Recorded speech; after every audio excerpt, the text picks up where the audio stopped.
Hello world அனைவருக்கும் வணக்கம். 80வது சுதந்திர தினம் கோட்டை கொத்தளத்தில் பார்த்திங்கன்னா முதன்முறையாக தேசிய கொடியை ஏற்றுகிறார் முதலமைச்சர் விஜய் அவர்கள். இந்த ஆர்டிக்கிள் இன்றைக்கி பார்த்திங்கன்னா தினத்தந்தியில் ரிலீஸ் ஆகிருக்கு. சரி, என்ன நடக்க போகுது? ஆகஸ்ட் 15th தட் நம்மளுக்கு சுதந்திர தின விழா நடக்க போகுது. ஆங்கிலேயர்களின் ஆளுமையின் கீழ் இந்தியா 1947ஆம் ஆண்டு ஆகஸ்ட் 15ஆம் தேதி சுதந்திரம் பெற்றிருக்கிறாங்க. நாட்டு மக்களுக்கு சுதந்திர காற்றை சுவாசிக்க தொடங்கிய நாளை நினைவு கூறும் வகையாக ஒவ்வொரு வருஷமும் இந்த ஆண்டு சுதந்திரமாக கொண்டாடப்பட்டுருக்கு.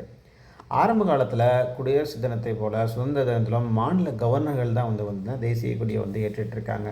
ஆனால் 1974 முதல் குடியரசுத் தலைவராக தினத்தில் பார்த்திங்கன்னா மாநில கவர்னர்கள் பார்த்திங்கன்னா சுதந்திர தினத்தில் மாநில முதலமைச்சர்களும் தேசிய கொடியை ஏற்ற வழக்கம் இம்ப்ளிமெண்ட் பண்ணியிருக்காங்க. அது எப்படி பார்த்திங்கன்னா 1974 சுதந்திரமானது 1947 தேசிய கொடி ஏற்றுகிறார் விஜய். இதுக்கு பார்த்திங்கன்னா ஒரு முக்கிய காரணமாக யாரை சொல்லலான்னு பார்த்திங்கன்னா அப்போதைய முதலமைச்சராக இருந்த கருணாநிதி தான் காரணம் அப்படின்றாங்க. ஏன் அப்படின்னு பார்த்திங்கன்னா 1974 ஆகஸ்ட் 15ஆம் தேதி சென்னை கோட்டை கொத்தளத்தில் பார்த்திங்கன்னா முதல் முறையாக தேசிய கொடியை சிஎம்ன்ற லெவலில் ஏற்றி வச்சது பார்த்திங்கன்னா நம்ம கருணாநிதி சார் அவர்கள் தான். அந்த வகையில் நாட்டின் 80வது குடியரசு தினம் விழா பார்த்திங்கன்னா 15 தேதி கொண்டாடப்படுவர்களில் அதையொட்டி சென்னை தலைமைச் செயலகம் செயல்பட்டு வரும் புனித ஜார்ஜ் கோட்டை கொத்தளத்தில் முதல் முறையாக முதலமைச்சர் சி. ஜோசப் விஜய் அவர்கள் கொடியேற்றுகிறார். சரி, இதெல்லாம் இதுக்கு பின்னாடி என்ன காரணம் அப்படின்னு பார்த்திங்கன்னா 1974ஆம் ஆண்டு ஆகஸ்ட் 15 சென்னை கோட்டை கொத்தளத்தில் முதல் முறை தேசிய கொடி ஏற்றி வைக்கிறார். அன்று முதல் ஒவ்வொரு மாநில முதல் மந்திரிகளும் சுதந்திர தினத்தில் தேசிய கொடியை ஏற்றி வருகிறார்கள். இது என்ன நடந்துச்சுன்னு நம்மளால் இப்போ வெரிஃபை பண்ண முடியாது. இது ஒரு புரோட்டோக்கால். ஏன்னா நீங்கள் இது கவர்னர்ஸ் தான் கொடியேற்றணுன்றதை மீறி அதுக்கப்புறம் சிஎம்மும் அந்த கொடியெல்லாம் ஏற்றலாம் அந்த டேட்டில் அப்படின்னு சொல்லிட்டு 1974 தான் அந்த இது கொடுத்துருக்காங்க போல். ஸோ அதுக்கப்புறம் தான் இந்த விஷயங்கள்லாம் நடைபெற்று வருதா சொல்கிறாங்க. இது அரசியல் நிபுணர்களுக்கு தான் தெரியும். இதுக்கெல்லாம் முன்னாடி இருந்தால் நம்ம கூகுள் பண்ணி சர்ச் பண்ணி பார்க்கணும்.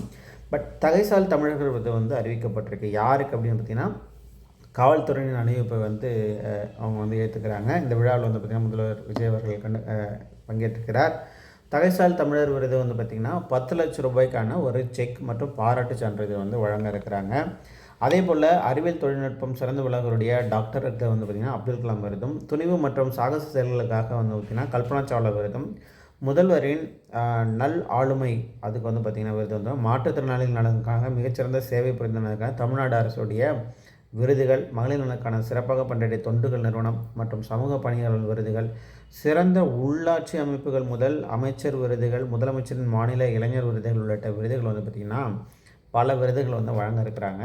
இது 7வது முதலமைச்சர் ஜோசப் விஜய் அவர்கள் அவர் என்ன பண்ணால், இதற்கு முன்பு சென்னை கோட்டை கொத்தளத்தில் முன்னாள் முதலமைச்சர்கள் கருணாநிதி, எம்ஜிஆர், ஜெயலலிதா, ஓ. பன்னீர்செல்வம், எடப்பாடி பழனிசாமி, மு.க. ஸ்டாலின், அதுக்கப்புறம் பார்த்திங்கன்னா 7வது கொடியை விஜய் அவர்கள் ஏற்றி வைக்க இருக்கிறாங்க.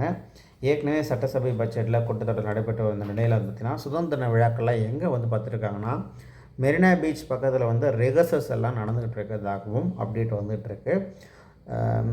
ஃபியூ மோர் டேஸ் வெயிட் பண்ணி பார்க்கலாம். வேறு நிகழ்ச்சியில் சந்திக்கலாம். நன்றி, வணக்கம்.